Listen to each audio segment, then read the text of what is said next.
नमो विष्णुपादाय कृष्णप्रेष्ठाय भूतले श्रीमते भक्तिवेदांत स्वामिनिति नामिने।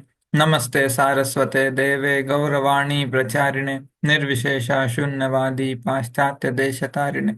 जय श्री कृष्ण चैतन्य प्रभु नित्यानंदा श्री अद्वैत गदाधरा श्रीवासादि गौर भक्तवृंदा।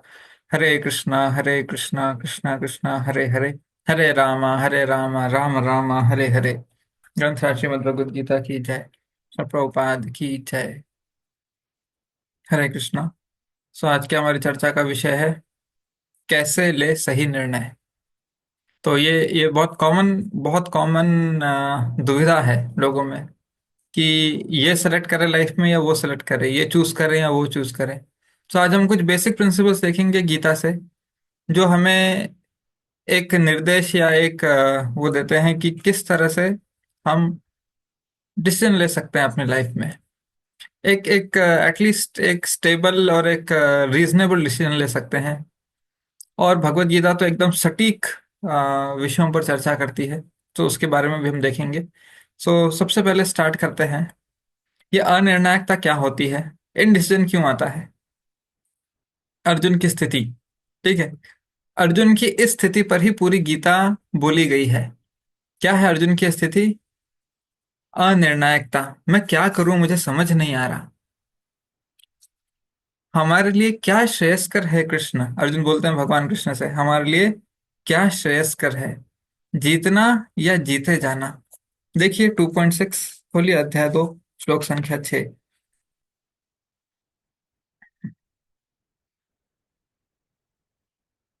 हम यह भी नहीं जानते कि हमारे लिए क्या श्रेष्ठ है, उनको जीतना या उनके द्वारा जीते जाना। ठीक है, अर्जुन दुविधा में है।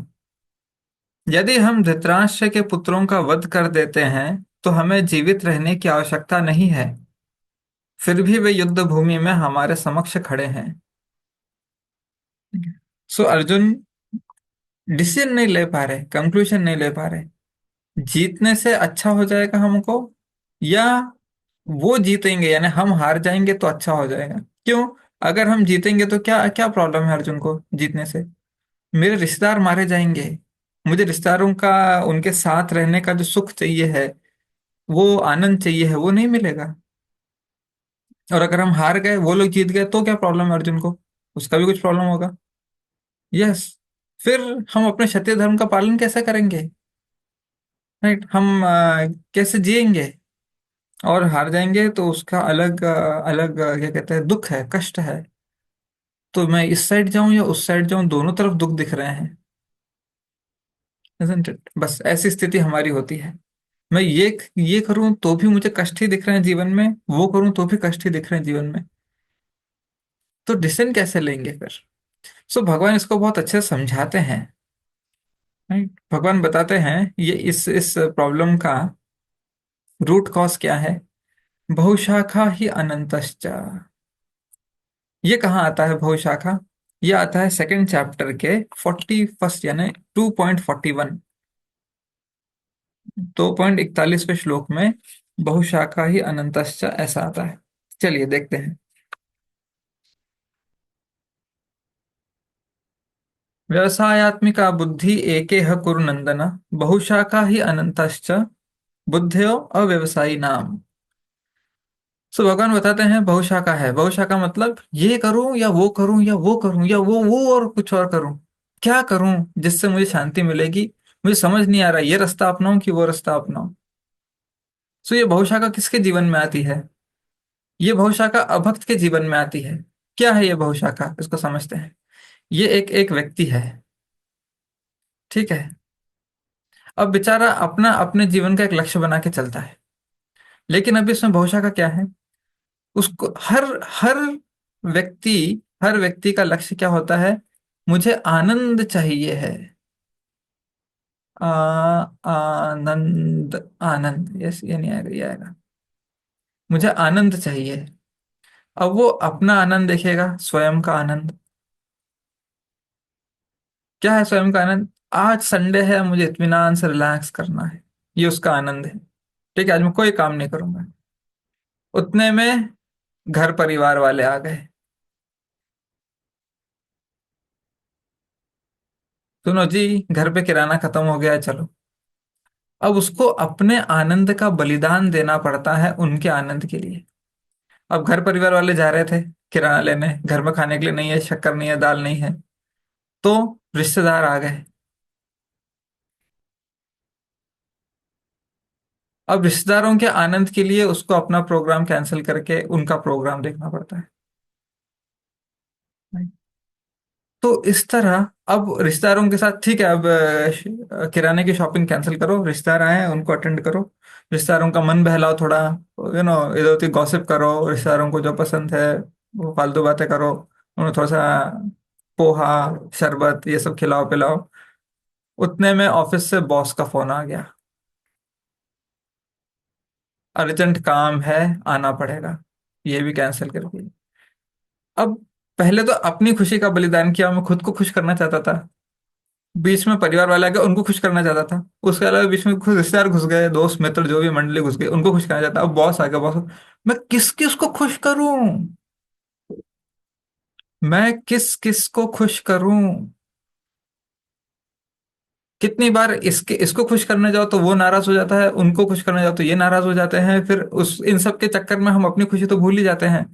तो फाइनली अर्जुन यही सोच रहे हैं, मैं धर्म का पालन करके धर्मराज को खुश करूं, या इन रिश्तेदारों की जान बचा के इनको खुश करूं, या खुद जिंदा रह के अपने आप को खुश करूं। करेक्ट। या इनके परिवार लोग जो अनाथ होने वाले हैं उनको उनको बचा के उनको खुश करूं, मैं किसको किसको खुश करूंगा? भगवान बोलते इसको बोलते हैं बहुशाखा। इसलिए तो हम निर्णय नहीं ले पाते हैं लाइफ में। करेक्ट। मुझे मुझे मेडिकल में एडमिशन लेना है, घर वाले बोले इंजीनियर बनो। अब मैं उनको खुश करूं कि खुद को खुश करूं? करेक्ट। तो ऐसे मुझे मुझे ये करियर चूज करना है, घर वाले बोल रहे हैं वो करो, मैं इनको खुश करूं कि उनको खुश करूं, या खुद को खुश करूं, किसको खुश करूं?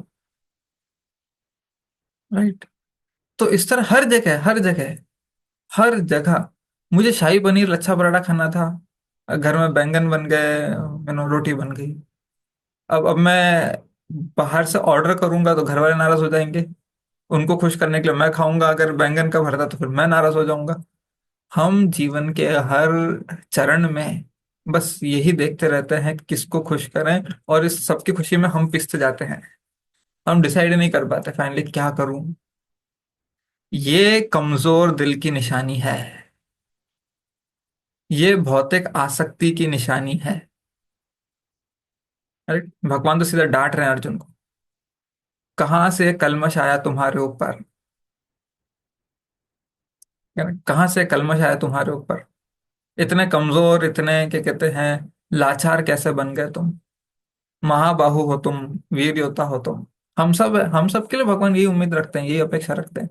लेकिन प्रॉब्लम हमारे साथ ये हो गई है अभी, हम सबको इधर उधर खुश करने के चक्कर में पिसते जा रहे हैं। ना हम खुश हो पा रहे हैं ना वो खुश होंगे, और वो खुश भी होंगे, देखो आपकी खुशी के लिए मैंने किया, इसमें कौन सी बड़ी बात है, ये तो तुम्हारी ड्यूटी थी। माँ बाप को खुश करना, माँ बाप को खुश करना तो बच्चा का कर्तव्य है, बच्चे को खुश करना माँ बाप का कर्तव्य है, लेकिन उसके पीछे बलिदान देते हैं कोई नहीं देखता है। ये सारी चीजें हमको दो चक्की के बीच में ऐसे पिसता है ना गेहूं, ऐसे पिस जाते हैं। ठीक है। हाँ, अब लग रहा है सहानुभूति। नहीं, भगवान बोलते हैं ये सब बोरिंग है, बोगस है। राइट। कुछ नहीं देखना है, सिर्फ एक ही चीज देखनी है, क्या देखनी है? निर्णय कैसे लेना है, भगवान की खुशी किस में है उस पर निर्णय लेना है। बाकी तुम्हारे सारे विचार भाव जो भी इमोशंस फीलिंग्स सैक्रिफाइस ये किसी काम के नहीं है। राइट। तो अपने आप को ज्यादा हाइप अप नहीं करने का है, अपने आप को ज्यादा सेल्फ ऑब्सेस्ड नहीं बनना है, सेल्फ सेंटर्ड नहीं बनना है, मैंने ये कर दिया बलिदान, मैंने वो कर दिया। ये तो आपके कर्म में ही लिखा था। भगवान के लिए क्या किया, ये है प्रश्न। ठीक है, भगवान की खुशी के लिए, उनके आनंद के लिए क्या किया, ये है प्रश्न। तो इस पर चर्चा होनी चाहिए, बाकी चीजों पे नहीं। बाकी चीजें तो आपके डिसीजन में भी नहीं होती हैं। मैं आपको बताता हूँ डिसीजन लेने का एक बहुत बड़ा ट्रैप, माया का ट्रैप क्या है। ठीक है, माया का जाल बताता हूँ आपको। अभी चलिए, हम जाते हैं एक रेस्टोरेंट में। ठीक है, रेस्टोरेंट में आता है एक मेनू कार्ड।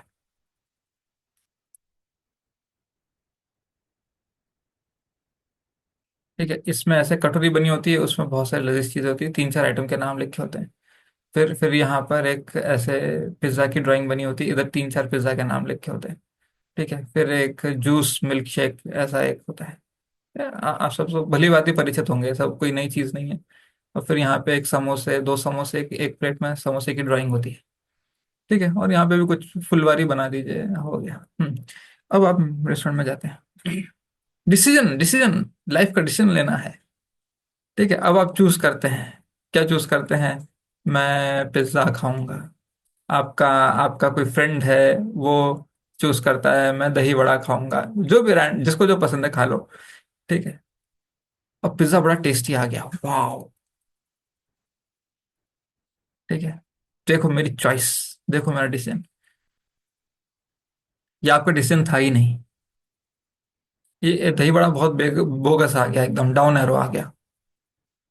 ठीक है, पूरे ऐसे आंख से आंसू बह रहे हैं उसके। ठीक है, ये भी उसका डिसीजन था ही नहीं। ये किसका डिसीजन था?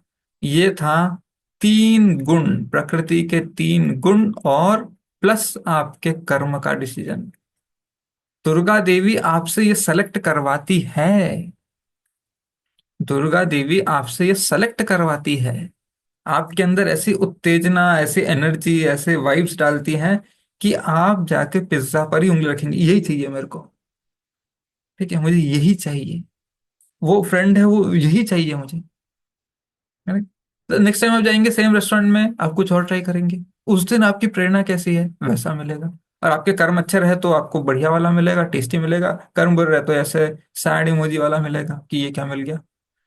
तो दुर्गा देवी हमसे डिसीजंस करवाती है। ये गीता में लिखा है 3.27, पढ़िए, खोलिए 3.27।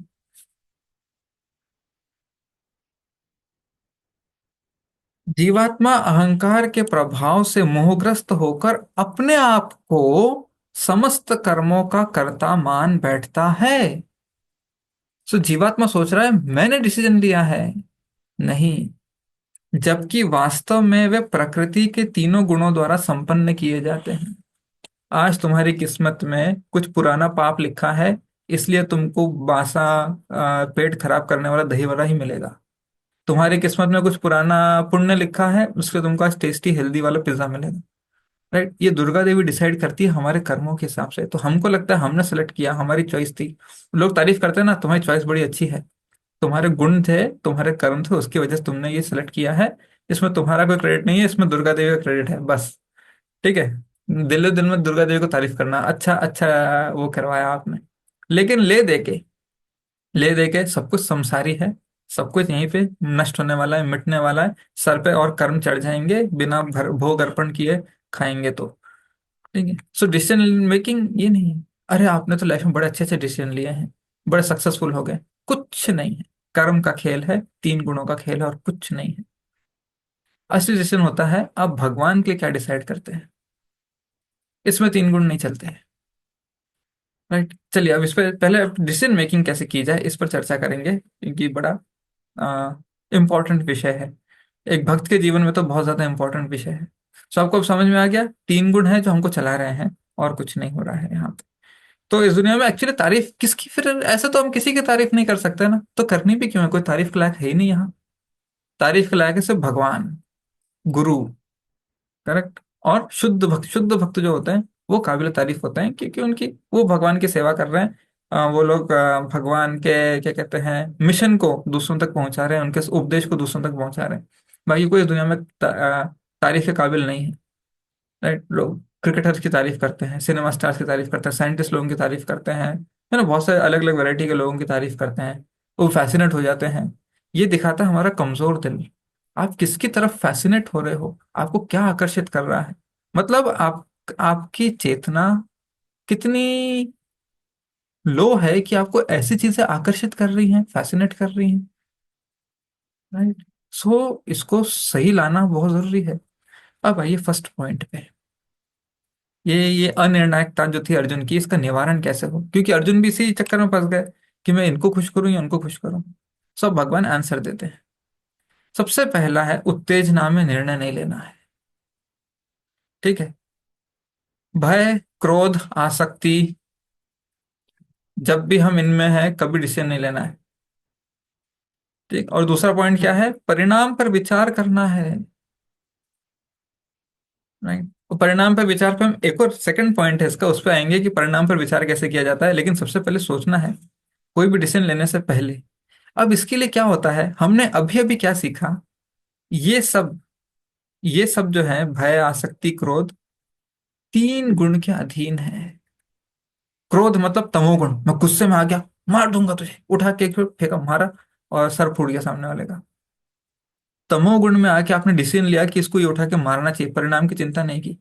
इससे क्या हुआ, क्या सबक मिला? कि हम गुण के अधीन होकर कार्य कर रहे हैं। हम बोलते हैं नहीं, मैं गुस्से में आके कोई डिसीजन नहीं लूंगा, लेकिन आपके कंट्रोल में नहीं होता ना। गुस्से में आकर चुप बैठना, डिसीजन नहीं लेना, एक्शन नहीं लेना, आपके कंट्रोल में नहीं होता। दुर्गा देवी यहाँ से इतनी एनर्जी, तीन गुणों की इतनी क्या कहते हैं, वेग, फोर्स डालती है हमारे अंदर कि हमसे वो एक्शन होता है। तो इससे कैसे निकला जाए फिर? उत्तेजना में निर्णय नहीं लेना है।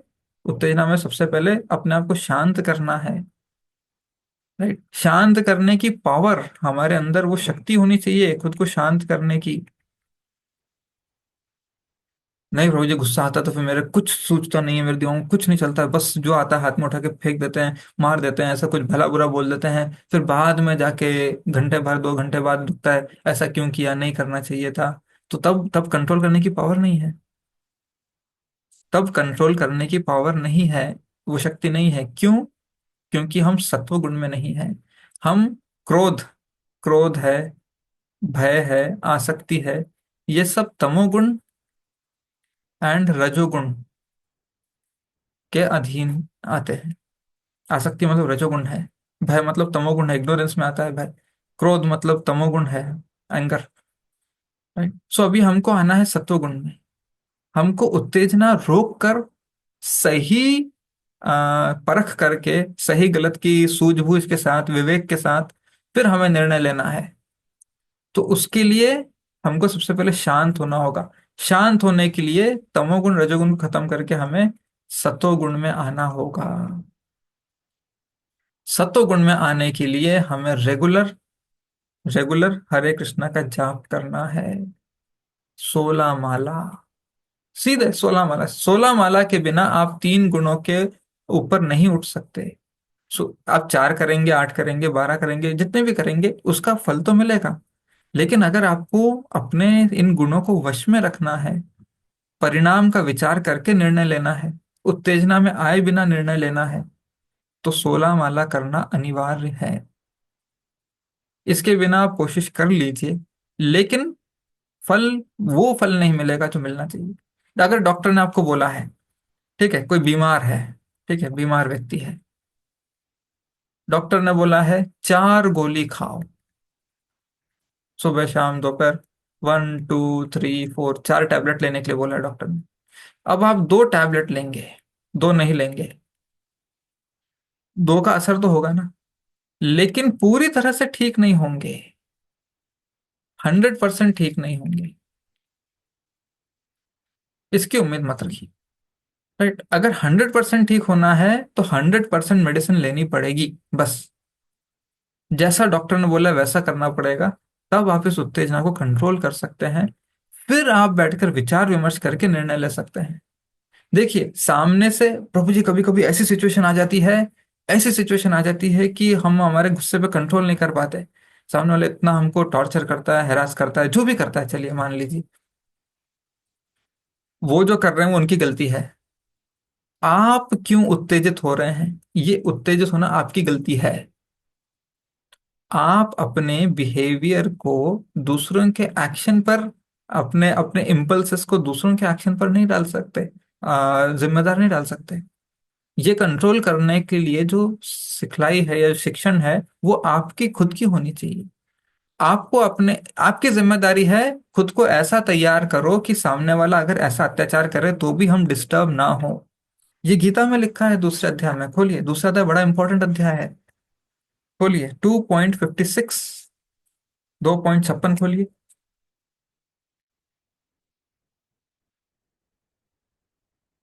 जो त्रय तापों के होने पर भी मन में विचलित नहीं होता, सो त्रय ताप आएंगे। त्रय ताप मतलब 3 प्रकार के कष्ट।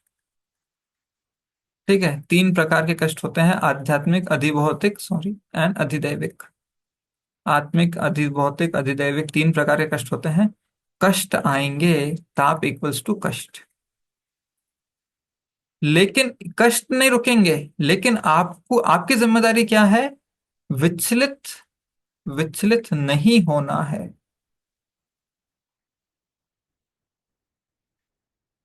यह आपकी जिम्मेदारी है जो भगवान बता रहे हैं। तो इसकी ट्रेनिंग आपको लेनी पड़ेगी। नहीं, सामने वाला ऐसे क्यों कर रहा है? सामने वाला करता रहेगा। देखिए, सामने वाला करता, कुछ कुछ ना कुछ करता रहेगा, डिस्टर्ब करता रहेगा। एक्शन लेना है, लीजिए। भगवान ने ये नहीं बोला अर्जुन को कि तीर मत चलाओ।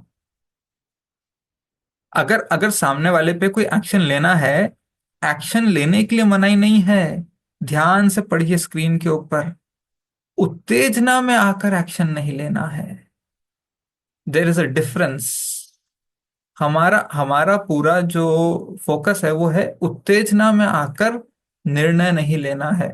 ऐसा नहीं बोला है कि एक्शन नहीं, सामने वाला घर में चोरी करके जा रहा है, सामने वाले ने हमको कुछ बोल दिया है तो हम बैठे रहेंगे, ये नहीं लिखा है गीता में।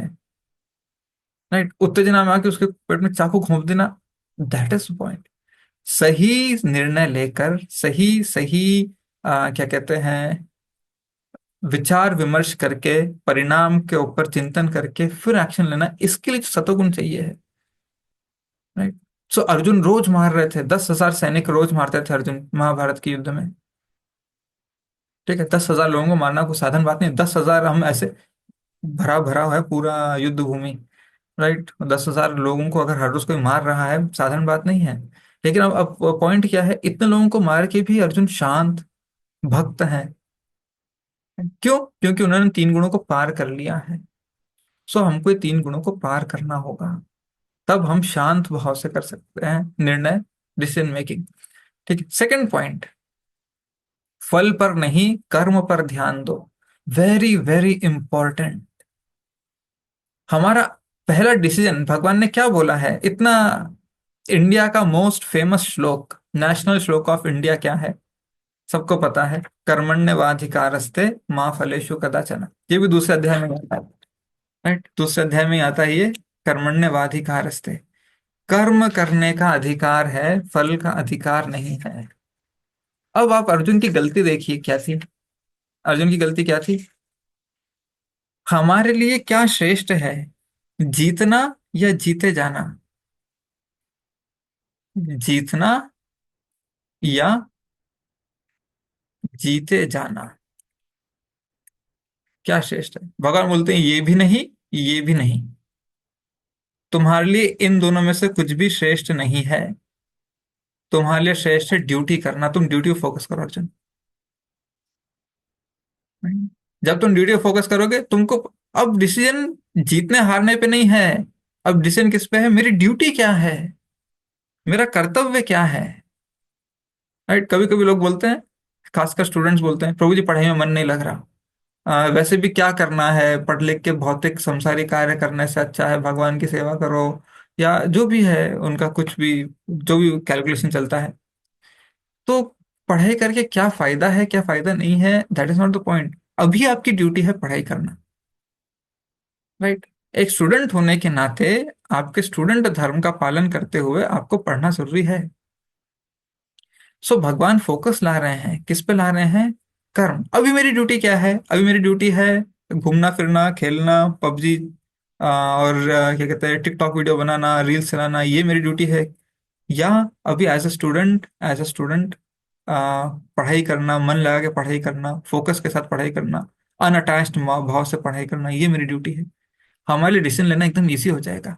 इस क्षण, इस परिस्थिति में मेरा कर्तव्य क्या है? देखिए, भगवान बोलते हैं तुम्हें अपना कर्म या कर्तव्य करने का अधिकार है। श्लोक का नंबर लिख दो। सबको याद होना चाहिए, श्लोक का नंबर पक्का याद होना चाहिए। श्लोक भी याद होना चाहिए और संख्या भी याद होनी चाहिए। श्लोक संख्या 2.47। तुम्हें अपना कर्म या कर्तव्य करने का अधिकार है, किंतु कर्म के फलों के तुम अधिकारी नहीं हो। भगवान बोले फल पे नहीं, कर्म पे ध्यान दो, तुम्हारा डिसीजन एकदम पक्का हो जाएगा। मैं क्षत्रिय हूं, मेरा कर्म है, कर्तव्य है युद्ध करना। अर्जुन पे हो गया। अब अर्जुन बोले युद्ध करूं या नहीं करूं, मैं भाग जाना चाहता हूँ, मैं भिक्षा मांग के खाना चाहता हूँ। मैं इनको नहीं मार सकता, उनको मुझे मारने दीजिए। नो, तुम एक क्षत्रिय हो, युद्ध भूमि में खड़े हो इस समय, तुम्हारी ड्यूटी क्या है? मेरी ड्यूटी है युद्ध करना। लो, डिसीजन आ गया, इंडिसीजन की बात ही नहीं है। करेक्ट, इनडिसीजन की तो बात ही नहीं है। तो इस तरह से भगवान हमारा सबसे पहले फोकस लाते हैं। अब रही फल की बात, सेकंड लाइन देखिए, समय और कर्म के अनुसार ही मिलेगा। फल के तुम अधिकारी नहीं हो, तो फल के अधिकारी कौन है? फल किसके वश में है और किसके कंट्रोल में है, और कौन स्वामी है फल का? भगवान कृष्ण। देखिए, अगर हम ये गीता के बेसिक प्रिंसिपल्स नहीं सीखेंगे, नहीं स्वीकार करेंगे अपने जीवन में, हम शांत नहीं रह सकते। शांति की उम्मीद छोड़ दीजिए। ये फंडामेंटल प्रिंसिपल्स है, इनके बिना हम स्टेबल नहीं रह सकते, सुखी नहीं रह सकते, शांत नहीं रह सकते। हम जिम्मेदार हैं अपने आप को इन चीजों को अपनाने के लिए। नहीं, ये जीवन हमारा भी नहीं है, ये जीवन भगवान का दिया हुआ है। तो हमें बहुत जिम्मेदारी से, रिस्पॉन्सिबिलिटी इसको जीना है। ये चीजें स्वीकार करनी ही होंगी जीवन में, अगर आपको सुखी रहना है, शांत रहना है तो। अदरवाइज हम इस असमंजस में पड़ते रहेंगे, डिस्टर्ब होते रहेंगे। हम डिस्टर्ब हैं मतलब हमारी गलती है, खत्म। हम डिस्टर्ब हैं इसका मतलब हमारी गलती है। डिस्टर्ब होना इज अवर मिस्टेक। ठीक है, परेशानी कोई दे रहा है वो उसकी मिस्टेक है, लेकिन डिस्टर्ब होना हमारी मिस्टेक है। राइट, इसका मतलब हमने अपने आप को तैयार नहीं किया है भगवान के वचनों के अनुसार। हम चाहते हैं कि भगवान आके हमारी प्रॉब्लम सॉल्व करके जाए। राइट, तो फिर अगर करेंगे, भगवान बोलते हैं मैं तुम्हारे सारे पापों से मोक्ष दिला दूंगा, लेकिन उसके पहले भगवान शरणागति मांगते हैं। हमारे अंदर शरणागति नहीं है, और हम भगवान से अगर उम्मीद करते हैं कि वो आके सॉल्व करें, तो हम फिर भगवान को अपना नौकर बना रहे हैं। अगर हम शरणागत होते हैं और भगवान से क्या कहते हैं, सहायता चाहते हैं, तो फिर हम सेवक हैं। राइट, बिना शरणागति के किसी से हेल्प मांगना उनको नौकर जैसा समझना होता है। शरणागति के साथ हेल्प मांगना उनसे कृपा मांगने जैसा होता है। दोनों में बहुत बड़ा डिफरेंस है। राइट, शरणागति का एक अंग ये कि भगवान जो बोल रहे हैं वो करो, अपने कर्तव्य पे ध्यान दो, फल पे नहीं। ये शरणागति का अंग है। क्लियर? तो इस तरह भगवान बोल रहे हैं तुम्हारा फोकस कैसा है, ड्यूटी पर फोकस करो, मुझे क्या करना चाहिए। इसके लिए अपनी पहचान भी तो सही होनी चाहिए। हाँ, मैं एक स्टूडेंट हूँ तो मैं पढ़ूंगा। हाँ, मैं एक क्या कहते हैं, भारतीय हूँ तो भारत सरकार और भारत देश के प्रति मेरी जिम्मेदारी है। हाँ, मैं एक क्या कहते हैं, पिता हूँ तो इस परिवार के प्रति, बच्चों के प्रति मेरी जिम्मेदारी है। मैं एक पुत्र हूँ तो माता पिता के प्रति मेरी जिम्मेदारी है। ऐसे अलग अलग। तो असली हमारी अब असली पहचान क्या है? असली पहचान अभी आगे आएगी। हम कृष्ण के हैं। कृष्ण के प्रति मेरी क्या जिम्मेदारी है? कृष्ण के प्रति मेरी जिम्मेदारी है कि भगवान के दिए हुए आदेश का पालन करो। क्या है वो पाल आदेश? 2.47, कर्म पर नहीं, अफल पर नहीं, कर्म पर ध्यान दो। ओ, ये मेरी जिम्मेदारी है, भगवान ने मुझे ये ड्यूटी दी है अभी करने के लिए, मैं इस पर फोकस करूंगा। हमारा इंडिशन खत्म हो जाएगा। कभी कभी चॉइसेस आती आती हैं। अच्छा ठीक है, मैं पढ़ने के लिए रेडी हूँ, लेकिन इंजीनियरिंग पढ़ूँ या मेडिकल पढ़ूँ? इंजीनियरिंग पढ़ूँ या मेडिकल पढ़ूँ? ज्यादा चिंता नहीं करने का है। एक, कुछ है हमारे कर्म, और कुछ है हमारे गुण। आपके गुण जहाँ मैच करते हैं आप वहीं पे डिसीजन लेंगे, पहली चीज। और दूसरा, आपके कर्मों में जो लिखा होगा, पास होना फेल होना वही होगा। पर आपको अपने कर्म पर ध्यान देना है। अर्जुन युद्ध कर रहे थे जब, तो ठीक है, फल की चिंता नहीं करना है, कर्तव्य करना है, तो अर्जुन ढीले मन से नहीं कर रहे थे। आप ध्यान से देखिए महाभारत में, सामने वाले शत्रु को देखते थे, परखते थे, इस पर कौन सा अस्त्र चलेगा। राइट, इसको कैसे युद्ध में हराऊं, कैसे एंगेज करूं इसको युद्ध में। ये सारे विचार करके, फिर सही मंत्र से सही अस्त्र का आवाहन करके, सही निशान लगा के, धनुष को पीछे खींच के फिर तीर छोड़ते थे, फिर शत्रु मरता था। कभी कभी नहीं भी मरते थे, कितने शत्रु थे जो नहीं मरे अर्जुन से। करेक्ट, एटलीस्ट पहले बार में, दूसरी बार में नहीं मरे। तो तो प्रश्न क्या है कि कर्तव्य में कोई कमी नहीं आनी चाहिए। बाकी फल तो भगवान देंगे हमारे कर्म के अनुसार। फल जैसा आएगा उसको स्वीकार करने का साहस रखना, ये हमको अपने आप को तैयार करना है। हमको ये सीखना है, ये हमारी जिम्मेदारी है। ठीक है, फिर नेक्स्ट पॉइंट आता है, अपना लक्ष्य सुनिश्चित रखो। इंडिसीजन क्यों आता है? क्योंकि हम लक्ष्य से भटक जाते हैं। राइट, और हमारा असली लक्ष्य क्या है? कृष्ण भावनामृत बने रहना। अब आप देखिए, आ, अब आप देखिए कि पहला केस था हमारा, वो संडे एंजॉय करना चाहता था। करेक्ट। तो तब क्या सोच रहा है वो व्यक्ति, संडे एंजॉय करूंगा अपना आनंद। फिर परिवार वाले आ गए, नहीं नहीं किराना खत्म हो गया, या हमको ये करना, घुमाने ले जाओ, सिनेमा देखने जाओ, तो अब वो उनका आनंद लक्ष्य बन गया। चलो भाई, इनको खुश करा के लाते हैं, आज घुमा के लाते हैं। उतने में कुछ रिश्तेदार आ गए हैं, वो भी बरेली वाले, बुआ मौसी सब आ गए हैं। अब बैठेंगे, दिन भर बैठेंगे, वो जाएंगे भी नहीं। कभी कभी होता है ना, कोई रिश्तेदार आता है, तब उनको थोड़ा सा पोहा नींबू शरबत खिला पिला दो तो चले जाएंगे, घंटे भर बैठेंगे। अब पूरा दिन गया। उतने बीच में बॉस का कॉल आ गया, बॉस को खुश करना। किसको किसको खुश करना है? कभी कभी ऐसा होता है, आप मंगलवार का व्रत कर रहे हो, बोलेंगे ये मंगलवार का व्रत क्यों कर रहे हो? राइट, सोमवार का करो। सोमवार का कर रहे हैं, अरे सोमवार को एकादशी आ गई, अब सोमवार को या संडे को एकादशी आ गई, सोमवार को व्रत तोड़ना पड़ेगा, तो फिर सोमवार को ये व्रत नहीं कर सकते। अब शिव जी को प्रसन्न करें या भगवान कृष्ण को प्रसन्न करें, देवी को प्रसन्न करें, किसको प्रसन्न करें? हमारे सारे उलझने बस ये किसको प्रसन्न करना है ना। हम, हमारा जीवन है ना, हमने पूरा ऐसा बना दिया है कि हम बस इसको उसको प्रसन्न करने में लगे रहते हैं। हमारा ड्यूटी, हमारा लक्ष्य, ये सब कहाँ पीछे छूट जाता है। कभी कभी लोग इसी को, ये प्रसन्न करने को ही लक्ष्य बना देते हैं, इसको खुश करना ही मेरे जीवन का लक्ष्य है। आपके जीवन का लक्ष्य क्या है? बस ये बच्चे बड़े हो जाए ना, इसकी शादी करा दूं, उसको अमेरिका में सेटल करा दूं एक बार, इसकी जॉब लगवा दूं ना, बस हो गया। ये जीवन का लक्ष्य है। ज्यादा से ज्यादा क्या है, किराए के घर से अपने खुद के बंगले में चले जाएंगे हम लोग। और क्या लक्ष्य है जीवन का? बस बाकी तो रॉकिंग चेयर पर बैठेंगे, नाते पोतियों को खिलाएंगे गोदी में, और क्या है। उनका लक्ष्य बस प्रसन्न करना होना, यही है। जो अल्टीमेट गोल ऑफ लाइफ है कृष्ण, वो तो कहाँ उनके पिक्चर में है भी नहीं। पीछे छूटना तो दूर की बात है, पिक्चर में ही नहीं है उनके। तो ऐसी स्थिति चली आ रही है। तो अब अशांत कौन है? अब अर्जुन का निवारण कैसे किया? अर्जुन भी इसी दुविधा में थे। खुद को प्रसन्न करूं, मेरे पितामह गुरु को प्रसन्न करूं, मेरे परिवार वालों को प्रसन्न करूं, ये जो कुल में इतने सारे लोग, इनके परिवार अनाथ हो जाएंगे, उनको प्रसन्न करूं, किसको प्रसन्न करूं? भगवान ने बोला सब कुछ छोड़ो, ये सारे प्रसन्नता का जो झंझट है, ये तुम्हारी ही नपुंसकता का कारण है। सिर्फ मुझे प्रसन्न करो।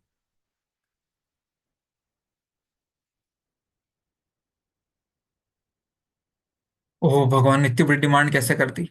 ये कोई बड़ी डिमांड नहीं है। हमको डिजाइन ही भगवान ने इसलिए किया है कि हम उनको प्रसन्न करें। राइट, हमारा डिजाइनिंग, आत्मा मतलब भगवान को प्रसन्न करने वाला जीव। ठीक है। हम वो शक्ति हैं भगवान की, जो भगवान ने उनके प्रसन्नता के लिए बनाई है। एक एक, हम हर एक आत्मा को भगवान ने, चाहे बैक्टीरिया वायरस हो, चाहे आपके लॉन में घास उग रही हो छोटी छोटी, आपके दीवारों में मच्छर बैठा हो, हम सबको भगवान ने उनकी प्रसन्नता के लिए डिजाइन किया है। हम वो छोड़कर जब इन सब में लग जाते हैं, तो हमारी निर्णायकता जो है वो अनिर्णायकता हो जाती है, बहुशाखा हो जाती है। इसलिए लक्ष्य सुनिश्चित करो, मैं कोई भी कार्य करूं। बाकी सारे संसारी कार्य ड्यूटी में आते हैं, परिस्थिति में आते हैं, जो भी है, सारे कार्य जो हैं वो इस तरह से संसार की व्यवस्था है, उथल पुथल है संसार का। लेकिन लक्ष्य वही होना चाहिए, कृष्ण को प्रसन्न करना है। कृष्ण को प्रसन्न करना है। अब मैं समोसा खाऊं या पिज्जा खाऊं? आप समोसा खाइए या पिज्जा खाइए, आपकी मर्जी। भगवान को अर्पण करके, ठीक है, ये है पिज्जा। हम्म, ठीक है, और ये है समोसा। समोसा, और ये चटनी की कटोरी भी है इसमें।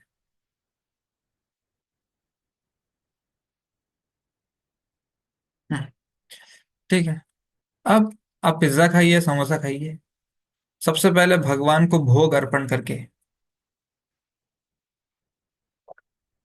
नंबर टू, प्रसाद को सेवा के रूप में ग्रहण करना है। कृष्णा बड़ा धोया मोय, कोरी बारे जिह्वा जय, सो प्रसाद अन्न दीलो भाई, सही अन्नामृत पाओ, राधा कृष्णा गुण गाओ। सो सेवा के रूप में, कि हम प्रसाद की सेवा कर रहे हैं, लूट लो, हमला कर दो इस प्रसाद के ऊपर, लपक लपक के खा जाओ। ये जानवर वाला स्वभाव होता है, ये मनुष्य वाला भी नहीं होता। मनुष्य भी थोड़ा तबीयत से, तहजीब से खाते हैं। राइट, ओ लपक लो इसके ऊपर, ऐसा नहीं होना चाहिए। राइट, ये प्रसाद है। तो प्रसाद मतलब भगवान की सेवा। भगवान ने ये सेवा कैसे करेंगे? कैसे करेंगे? भगवान का स्मरण करके, भगवान को आभार व्यक्त करके, धन्यवाद देकर, कृष्णा बड़ा दयामय कोरी बारे जिह्वा जोय। भगवान आप बड़े दयालु हैं कि आपने मुझे प्रसाद दिया, और वो भी अभी मैं एक नौसिखिया हूँ, नया नया नया भक्ति में हूँ, कच्चा भक्त हूँ, कच्चा इस साधना में हूँ। तो मुझे अभी स्वाद का बड़ा वो है, क्या कहते हैं, आकर्षण है, टेस्टी खाने का आकर्षण है। आपने टेस्टी खाने को भी अपना प्रसाद बनाकर, अपनी कृपा डालकर मुझे पवित्र होने का अवसर दिया है, पाप मिटाने का अवसर दिया है। राइट? तो मैं इसके लिए आपका बहुत बहुत आभारी हूँ। इस मूड से मजा आ गया आज तो, और दो समोसे हो जाए, हाँ लपक के खाएंगे आज तो, पूरा भर लो, ठूस लो अंदर। तो ये सेवा नहीं हुई। तो अब डिसीजन मेकिंग इस पे नहीं है कि आप पिज्जा खाएंगे, ये सही डिसीजन है। प्रभु जी, पिज्जा खाना सही डिसीजन है कि समोसा खाना सही डिसीजन है? राइट? ये that is not the question. आप जो भी खा रहे हैं, भगवान के आनंद के लिए खा रहे हैं या नहीं, जैसा भगवान ने बोला है वैसा फॉलो करके खा रहे हैं या नहीं, ये आपका डिसीजन होना चाहिए।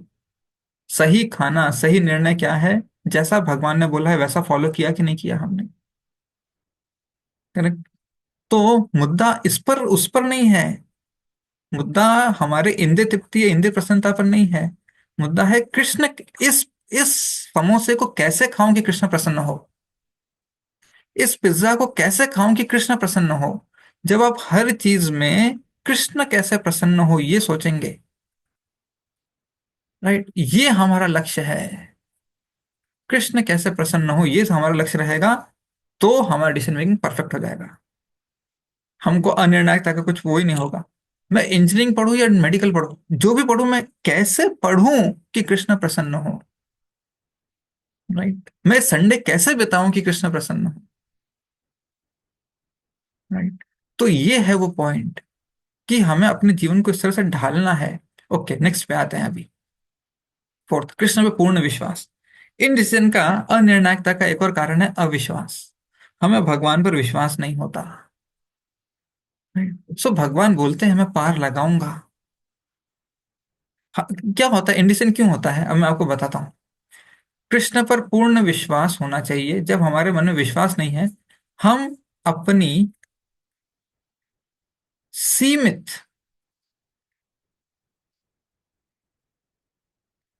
क्षमता, हम अपनी सीमित क्षमता पर निर्भर करते हैं। समझे? मैं कर पाऊंगा या नहीं, मुझसे होगा या नहीं। करेक्ट? अगर अगर मैंने एक को किया और फेल हो गया तो, अगर मैंने वो किया और फेल हो गया तो, आपका काम सिर्फ आपका काम सिर्फ करना है। और अब देखिए, इसमें आपको बड़ा रोचक को बताता हूँ। भगवान क्या बोलते हैं 18वें अध्याय में, ये 55 श्लोक, 18.55, बड़ा इंपॉर्टेंट श्लोक है ये।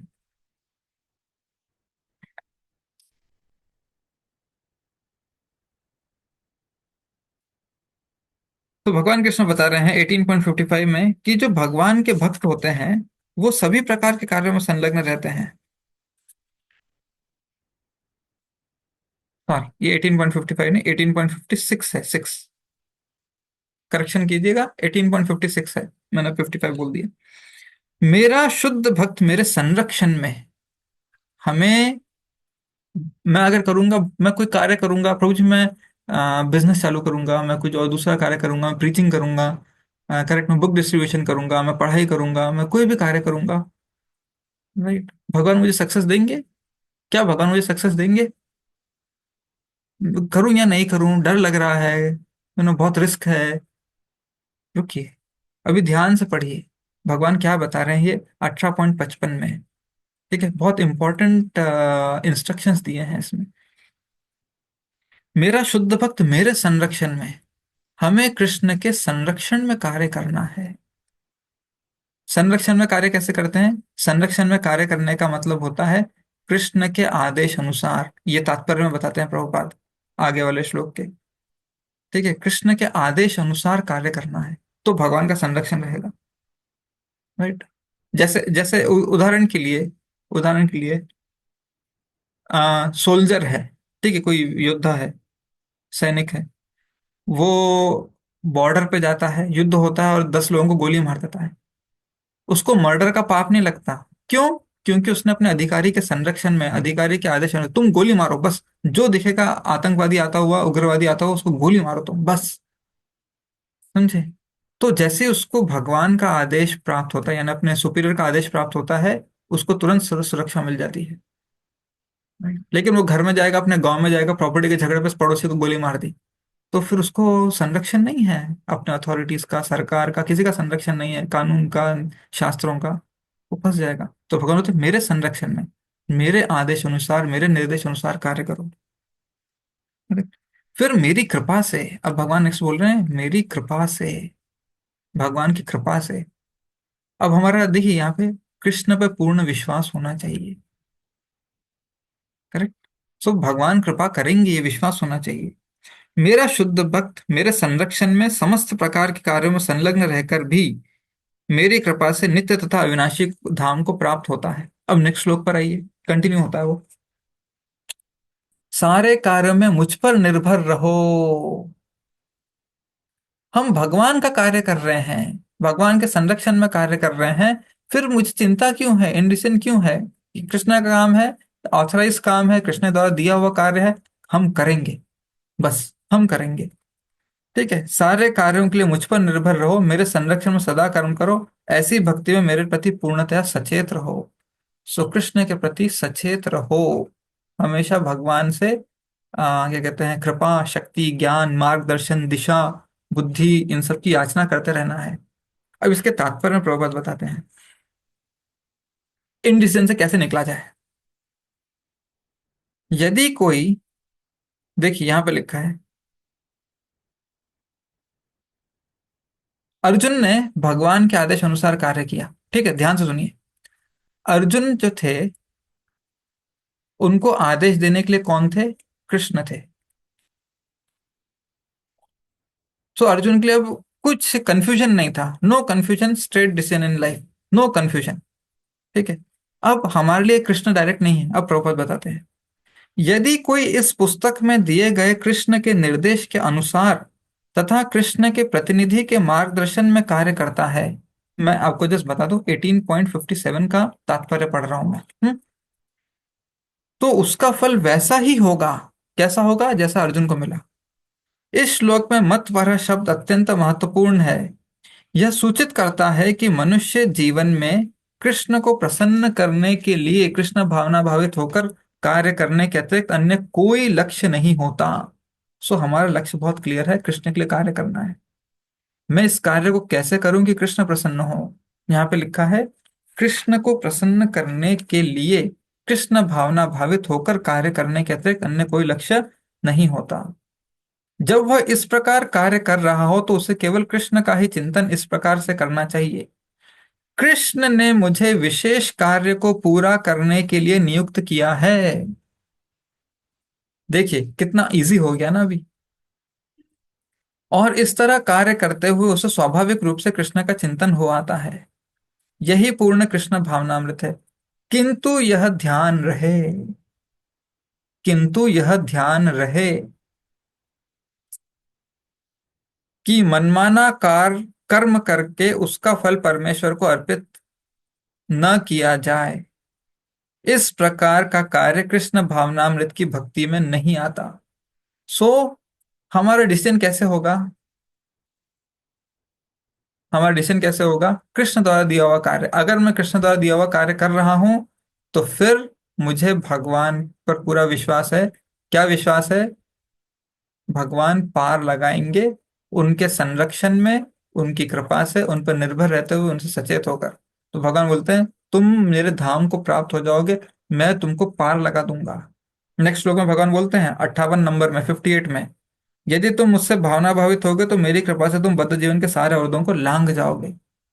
सो जब हम इस तरह से भगवान के आदेश पर कार्य करेंगे, सही कार्य करेंगे, राइट, हमारे लिए इनडिसीजन, डाउट, कंफ्यूजन, इसका फिर कोई स्कोप नहीं रह जाता। फिर पूरा विश्वास होना चाहिए भगवान मेरे साथ हैं। फिर फल नहीं निकला, फल परिणाम नहीं मिला, तो वो तो हमारे कर्म है या भगवान की इच्छा, हमको सहनशीलता सिखा रहे हैं, हमको वैराग्य सिखा रहे हैं। हम कृष्ण के हैं, बस हम कृष्ण के हैं, खत्म। जैसा भगवान चलाना चाहे चलाएं। जो ये समझ लेता है फिर वो शांत हो जाता है। फिर वो जाके न्याय नहीं करता, झगड़ा नहीं करता, तुमने ऐसा क्यों किया, मुझे फल क्यों नहीं मिला, मैं तो दिन रात मेहनत की थी फिर भी ऐसा नहीं हुआ। वो भगवान ने कितनी बार बोला है फल की चिंता छोड़ दो, तुम्हारा अधिकार है ही नहीं उस पे। तो फिर भगवान इतनी मेहनत क्यों कर भाई? हमको शुद्ध करने के लिए, पवित्र करने के लिए, हमको वैराग्य सिखाने के लिए, कर्तव्य परायणता सिखाने के लिए। राइट। और भगवान देखना चाहते हैं कि उनका भक्त उनके लिए कितना परिश्रम करता है। भगवान आनंद ले रहे हैं, हम कठपुतली हैं भगवान के हाथ में। अगर हम ये नहीं समझ सकते तो फिर हम शांत नहीं हो सकते एक्चुअली। ओके, फिर नेक्स्ट मार्गदर्शन लेना चाहिए, बहुत इंपॉर्टेंट है। मार्गदर्शन लेना चाहिए। क्या होता है जब हम किसी कंफ्यूजन में होते हैं, हम अपनी ही सीमित विचारधारा में, सीमित भाव में, गुणों के अधीन होकर ही सोचते रहते हैं, उसके परे नहीं सोचते। लेकिन मार्गदर्शन लेने के लिए एक और बहुत इंपॉर्टेंट चीज है, विश्वास। करेक्ट, जिनसे मार्गदर्शन ले रहे हैं उन पर विश्वास होना बहुत जरूरी है। उन पर विश्वास होना बहुत जरूरी है। करेक्ट, अदरवाइज मार्गदर्शन मत लीजिए। कभी कभी लोगों को अपने मन का करना होता है। ठीक है, उन्होंने पहले डिसाइड कर लिया होता है माइंड में। क्या डिसाइड कर, मुझे ऐसा करना है, बस सामने प्रभु जी से हाँ बुलवानी है। राइट? तो प्रभु जी हाँ नहीं बोलते हैं तो बड़े ये प्रभु जी अच्छे नहीं है। तो क्यों, क्यों? एक तो आप अपने मनमानी चलवाना चाहते हैं, पहली चीज, फर्स्ट गलती आपकी।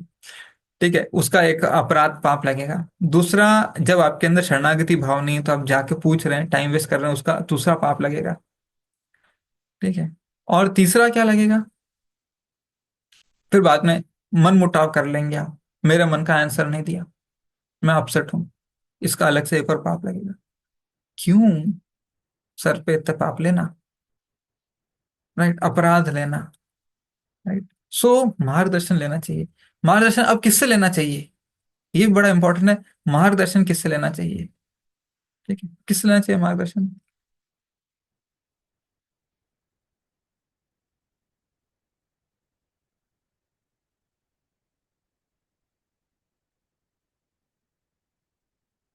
सुनो जी, मेरे जीवन में ऐसा हो गया है।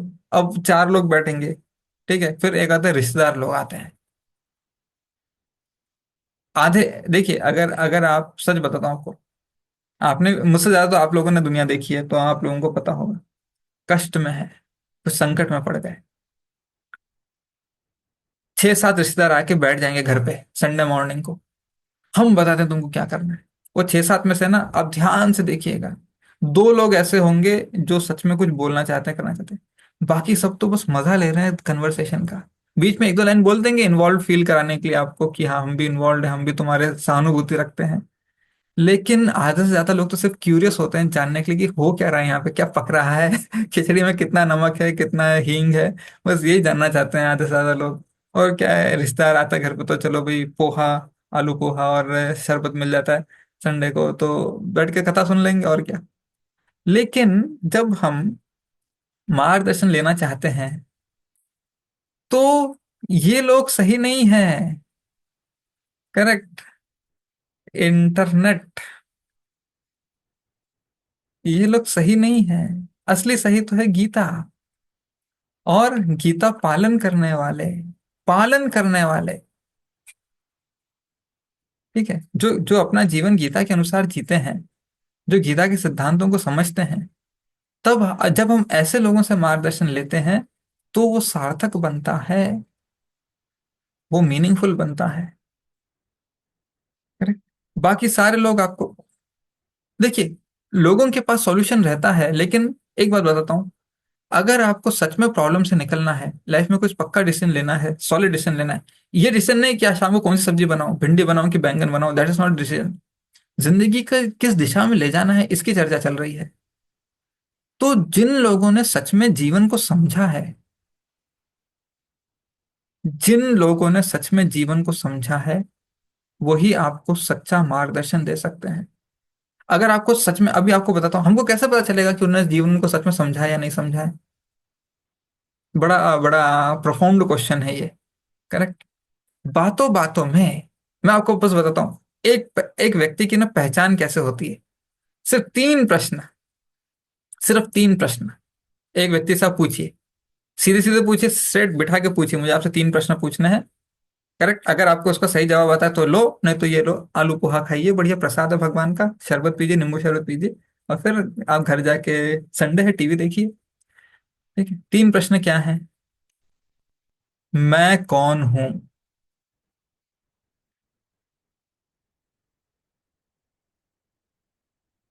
इसका सही जवाब नहीं आता अगर किसी को, गीता के अनुसार तीनों जवाब गीता के अनुसार ही होने चाहिए।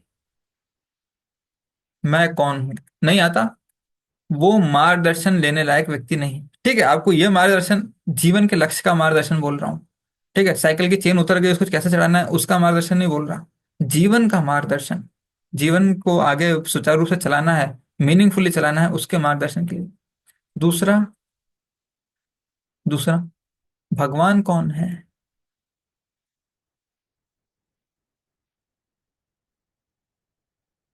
ठीक है, थोड़ा सा ऐसे हो गया।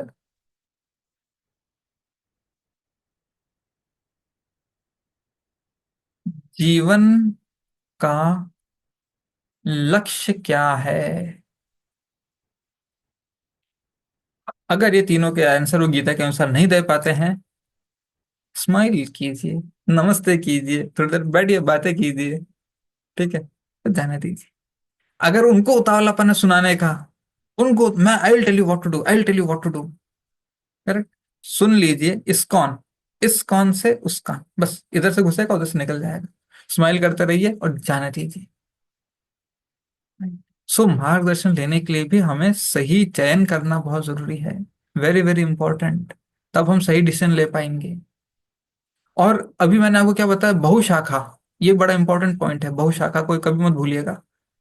ठीक है, बहुशाखा बहुत इंपॉर्टेंट पॉइंट है, क्यों? अभी आपको मैं एक सिनेरियो बताता हूँ छोटा सा, जो जो हर एक के जीवन में रूटीन में होता रहता है।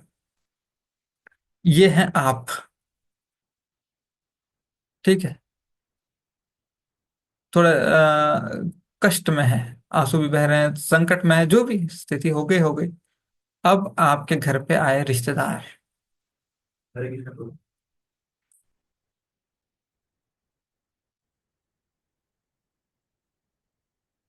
ठीक है, अब वो सब, इसमें से मैंने क्या बोला, 50% तो सिर्फ क्यूरियस है, तो कथा सुनने आए हैं, मजा देखने आए हैं कि क्या हो रहा है। और जो बच्चे हुए हैं वो निर्देश दे रहे हैं, आपको ज्ञान दे रहे हैं। आपको बताऊं, एक एक बड़ी टिपिकल चीज, आपने इन सब के मुंह से सेंटेंस कैसे शुरू होता है? कभी भी आपको कोई एडवाइस देंगे ना ये लोग, तो कैसे देंगे?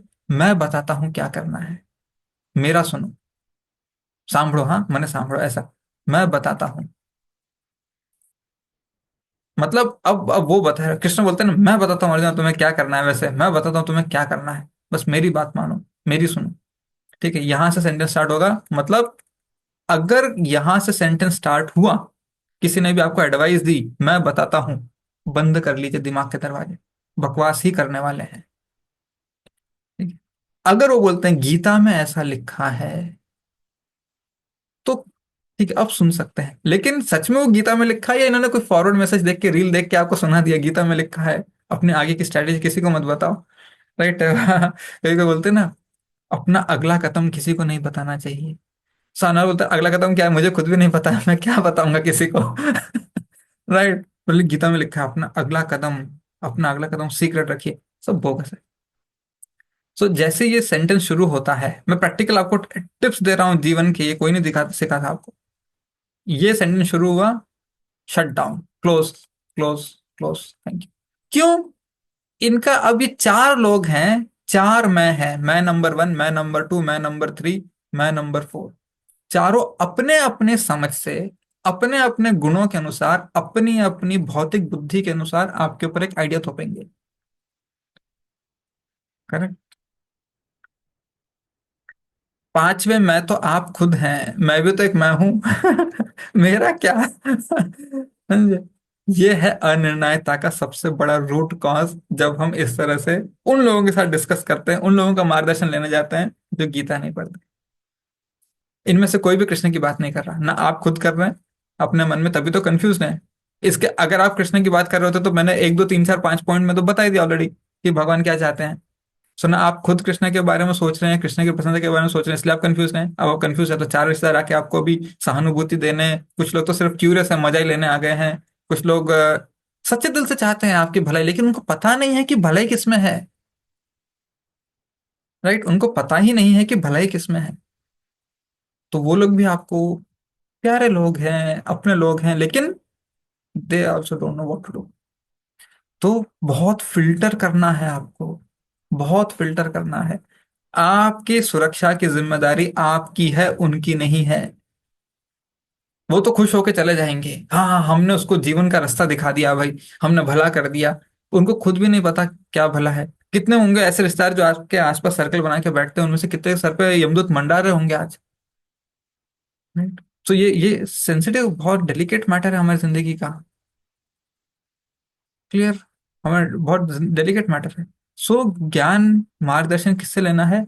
जो आपको भगवान का दिया हुआ मार्गदर्शन समझा सके, सिखा सके, जो गीता से मार्गदर्शन दे सके, सटीक मार्गदर्शन दे सके, वो मार्गदर्शन देने के योग्य है। सो उनसे मार्गदर्शन लेना है। अब लास्ट पॉइंट, भगवान से विचार मिलाओ, यानी वैल्यू सिस्टम। ये सबसे इंपॉर्टेंट है, इस पे हम डिस्कस करेंगे। गीता से सीखो सही और गलत, महत्वपूर्ण और अमहत्वपूर्ण। ये है ना, बहुत कड़क ट्रेनिंग है ये। अगर इसको आपने मास्टर कर लिया, ठीक है, तो फिर आप समझ लीजिए पार लग गए हैं, मैं ऐसा बोलूंगा। इसको मास्टर कर लिया अगर, तो वक्त लगता है, बहुत वक्त लगता है, लेकिन जरूरी है, इसके बिना सॉल्यूशन भी नहीं है। सो क्या है ये भगवान से विचार मिलाने का? ध्यान से गीता पढ़िए। मैं आपको गीता पढ़ने का ना एक दिशा देता हूँ, ठीक है? नेक्स्ट टाइम आप गीता पढ़ेंगे ना, तो इस दिशा, इस मकसद से, उद्देश्य से पढ़िए। क्या है वो उद्देश्य या मकसद?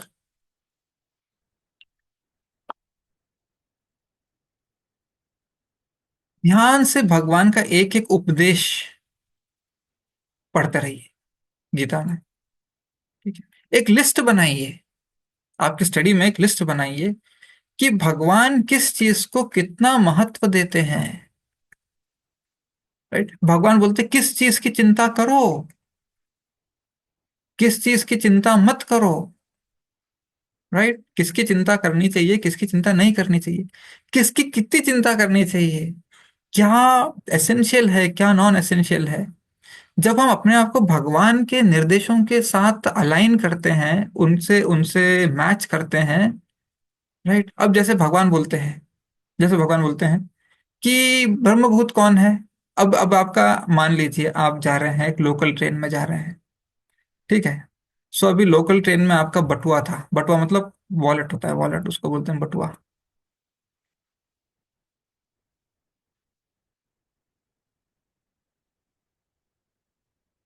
ऐसे ऐसे वॉलेट होता है, इसमें पैसा रखते हैं ना लोग। हाँ, इधर कुछ बना होता है, उनका नाम वाम कुछ लिखा होता है, ऐसा वॉलेट। अब किसी ने वॉलेट चोरी कर लिया लोकल ट्रेन में। इस पे कितना दुख मनाना है, दुख मनाने के बोल रहा हूं मैं, ढूंढने के नहीं बोला, ढूंढिए, जाके ढूंढिए, पुलिस कंप्लेंट कीजिए, जो करना है। दुख कितना मनाना है, कितने आंसू बहाने हैं, स्टेटस पे क्या पोस्ट करना है, नहीं करना है। भगवान बोलते हैं सीखो पहले। राइट, ब्रह्मभूत प्रसन्न आत्मा न शोचती न कांक्षती। कुछ गुम हो गया तो उस पे आंसू नहीं बहाता। अब आपने देख लिया, पड़ोसी के घर में बड़ी लंबी सी गाड़ी है, 6 पहिए वाली गाड़ी है, ठीक है? अब मेरे पास ये गाड़ी क्यों नहीं है? अब आपके पास ये गाड़ी नहीं है, इस पे कितना दुख मनाना चाहिए? सच में ये दुख मनाने वाली चीज है या नहीं? गीता से पहले सीखना पड़ता है। इस विषय पर मैं रोऊं या नहीं रोऊं? नहीं रोना है तो क्यों, अब मुझे क्यों आंसू आ रहे हैं? भगवान बोलते 2.13 में, कोई मर गया अगर, देहांतर प्राप्ति हो गई, नहीं रोना है, धीर व्यक्ति नहीं रोता है। नहीं रोता है धीर व्यक्ति। मुझे आंसू आ रहे हैं, मुझे रोना आ रहा है कि मेरे कोई रिश्तेदार मर गए, उस पे भगवान बोलते हैं नहीं रोना चाहिए। यानी मैं अपने, कितनी वैल्यू देनी है इसको, किस बात पे फिर रोना चाहिए? मेरी भक्ति छूट रही है, मेरी माला नहीं हो रही है, इस पे रोना चाहिए? सो हमको भगवान से सीखना है वैल्यू सिस्टम, तब हम शांत होंगे। राइट, तब हम सही डिसीजन ले पाएंगे। अब मैं आपको एक सिंपल सा एग्जांपल देता हूँ, सिंपल सा एग्जांपल, ठीक है, बिफोर वी। ये है एक 500 रुपए का नोट, ठीक है, भारत सरकार द्वारा जारी 500 रुपए का नोट। ये है अखबार, अखबार मतलब न्यूज़पेपर, ठीक है, इधर न्यूज़पेपर का टाइटल आएगा, टक टक टक टक। फिर यहाँ समाचार, फोटो, एक बड़ी सी एडवर्टाइजमेंट आएगी हॉर्लिक्स की, और फिर इधर स्पोर्ट्स न्यूज, और जो भी आएगा ये न्यूज़पेपर हो। साइज में कौन सा बड़ा है? ये बड़ा है। ठीक है, लेकिन वैल्यू में कौन सा बड़ा है? कीमत में ये बड़ा है।